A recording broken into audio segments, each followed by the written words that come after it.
जरा सोचो, अगर तुम्हें एक खजाने का नक्शा मिले जो कि एक ऐसी जगह पर छुपा है जिसे 5000 साल से कोई नहीं ढूंढ पाया। कुछ ऐसा ही होता है इन लोगों के साथ। कहानी की शुरुआत में बेनाम का एक आदमी एक नकाबपोश लड़की का पीछा कर रहा था। एक अनजान शक्ति उसे उस लड़की की ओर खींच रही थी। वो नकाब के अलावा अपने सारे कपड़े उतारकर झील में कूद गई। बे ने भी उसका पीछा किया। दूसरे छोर पर पहुंचकर वह दोनों एक दूसरे के सामने आए, लेकिन इससे पहले कि वह लड़की कुछ बोल पाती, आसमान से बिजली सीधा उसके कंधे पर गिरी। बे को न जाने कैसे अचानक से पता चल गया कि लड़की का नाम शर्ली है। लड़की के नीचे की जमीन उसे अंदर खींचने लगी। बे ने उसे बचाने की बहुत कोशिश की, लेकिन धरती ने उसे पूरा निगल लिया। झटके से उसकी नींद खुली और उसे समझ आया कि वह तो सपना देख रहा था। पता चलता है कि पिछले कुछ दिनों से बे को बार बार यही सपना आ रहा था। शाम को वह अपने दोस्त काई के साथ मिस्टर नाइन के घर पहुंचा, जिसने उसके दोस्त यूक को पकड़ रखा था। यूक बार बार दोहरा रहा था कि उसने कोई चोरी नहीं की, लेकिन वह लोग उसकी बात सुन ही नहीं रहे थे।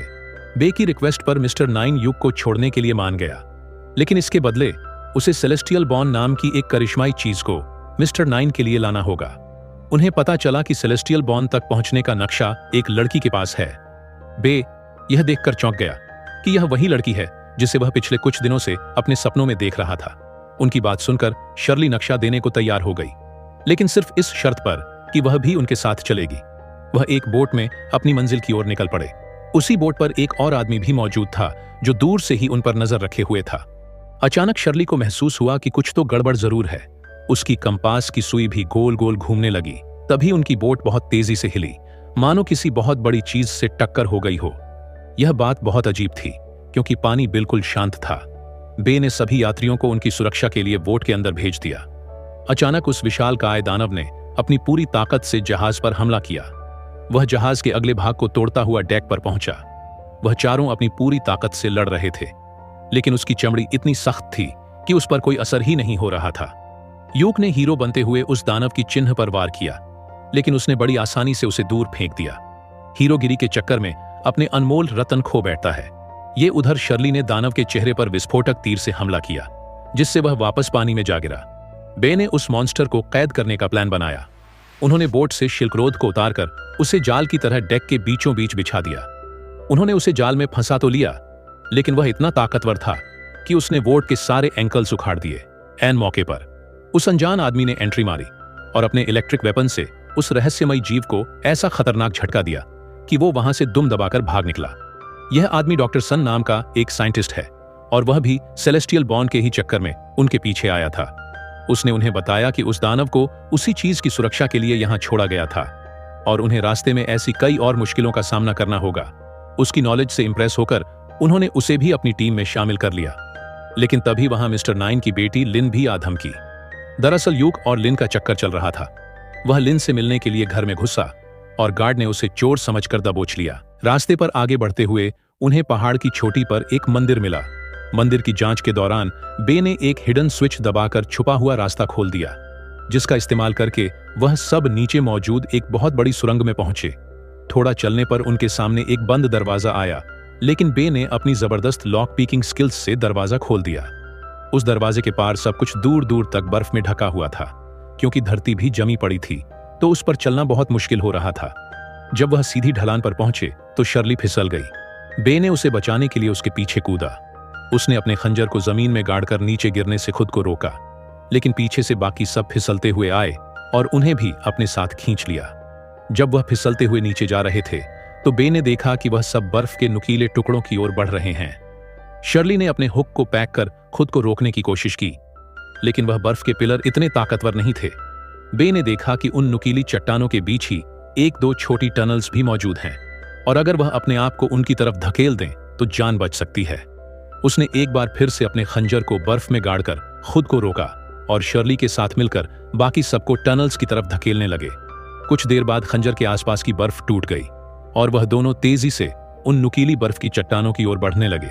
उसने शर्ली को बचाने के लिए उसे टनल की ओर धक्का दे दिया और खुद तेजी से मौत की तरफ बढ़ने लगा। ऐन मौके पर शर्ली ने अपने हुक को उसके बैग में फंसाकर उसे भी टनल में खींच लिया और उसकी जान बचाई। वो अब एक दूसरी गुफा में पहुंच गए थे, जहां काफी अंधेरा था, लेकिन इस बार वो अकेले नहीं थे। जल्द ही उन्हें थोड़ी मिट्टी हटाने पर एक और दरवाजा दिखा। बे ने जल्दी से उसे खोलने की कोशिश की, लेकिन तभी उन सब ने देखा कि भेड़िया जैसे दिखने वाले जानवरों ने उन्हें हर तरफ से घेर लिया था। वह समझ चुके थे कि उनके पास लड़ने के अलावा कोई चारा नहीं, पर यह भेड़िए जैसे दैत्य इतने ज्यादा थे कि वह सब मिलकर भी उन्हें ज्यादा देर तक नहीं रोक पाएंगे। बे समझ गया कि उन्हें छत के रास्ते से ही निकलना होगा, वरना वह सभी भूखे भेड़ियों का खाना बन जाएंगे।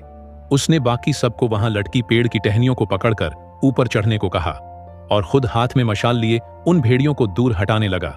लेकिन इससे पहले कि उनमें से कोई ऊपर पहुंच पाता, वह बेल टूट गई और सभी धड़ाम से नीचे गिरे। लेकिन इससे वह लकड़ियां जिससे उस छेद को ढका गया था, वह भी बेल के साथ नीचे गिर पड़ी और सूरज की रोशनी अंदर आने लगी। जल्द ही उन्हें पता चला कि यह भेड़िए रोशनी सहन नहीं कर सकते, क्योंकि सूरज की किरणों के संपर्क में आते ही उनका शरीर जलने लगता है। शर्ली ने वहां पड़ी पेड़ की टहनियों को अपने हुक से बांधकर छत के रास्ते से बाहर निकालने का जुगाड़ किया। एक एक करके सब वहां से निकल गए, लेकिन जब बे की बारी आई तो सूरज बादलों में छिप गया। भेड़ियों ने एक के बाद एक उस पर हमला करना शुरू कर दिया। भेड़ियों के लीडर ने उस पर झपटकर बे को धरती पर गिरा दिया। इतने में सूरज के आगे से बादल हट गए और अपने दोस्तों की मदद से बेमौत को छूकर खटक से बाहर आ गया। शर्ली भागकर रोते हुए उससे लिपट गई। बाद में जब वो उसके घाव पर पट्टी कर रही थी तो उसे बे के कंधे पर वही श्रापित निशान मिला जो उसके कंधे पर भी था। उसने सबको बताया कि सालों पहले उसके पूर्वज गलती से एक शैतान की गुफा में पहुंच गए थे। उनके आने से उस शैतान की नींद टूट गई और बहुत सारे दैत्यों ने इंसानों पर हमला बोल दिया। इसके बाद उन सभी लोगों के कंधों पर वह श्रापित निशान आ गया। उस बुरी शक्ति की ताकत से वह सभी लोग 50 साल के होने से पहले ही मर गए और उनके बच्चों को भी यह श्राप विरासत में मिलेगा। शर्ली के हिसाब से वो सेलेस्टियल बॉन्ड जिसे वह ढूंढ रहे हैं, वो इस निशान को उनके ऊपर से हटा सकती है। वह अगले दिन दोपहर के समय वहां वापस पहुंचे ताकि सूरज की किरणें अपने चरम पर हों। वह सब फिर से उस गुफा में दाखिल हुए जहां वह वैम्पायर भेड़िए उनका इंतजार कर रहे थे। बे ने बिल्कुल समय न बर्बाद करते हुए जल्दी से दरवाजा खोला।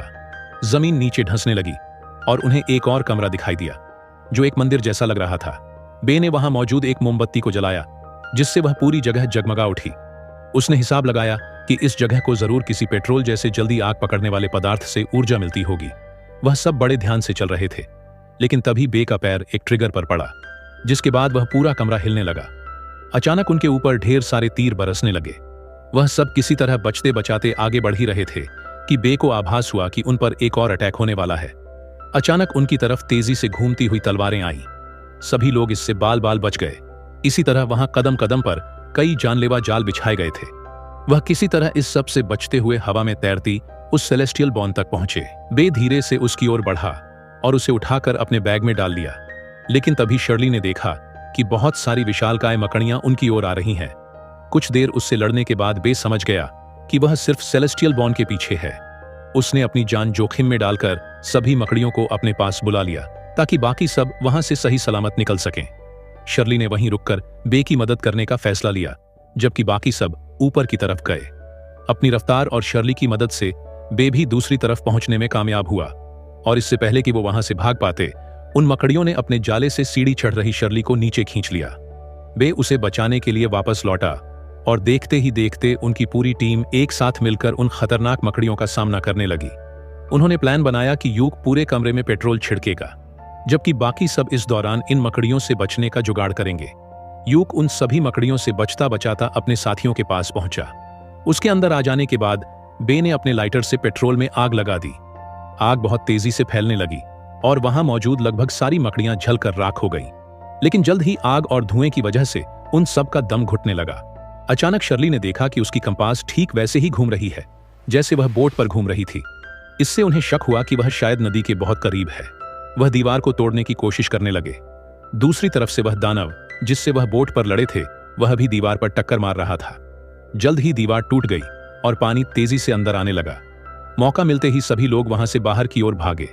बे ने देखा कि वह दानव उसका पीछा करते हुए उस तक पहुंचने ही वाला है, लेकिन खुशकिस्मती से वह मलबे के नीचे दब गया, जिससे बे और बाकी सबकी जान बच गई। फिर हम देखते हैं कि आखिर में वह सब सही सलामत अपने घर की तरफ निकल पड़े। तो आप कमेंट में बताना कि ये कहानी आपको कैसी लगी। अच्छी लगी तो वीडियो को लाइक करके चैनल को सब्सक्राइब करना मत भूलना।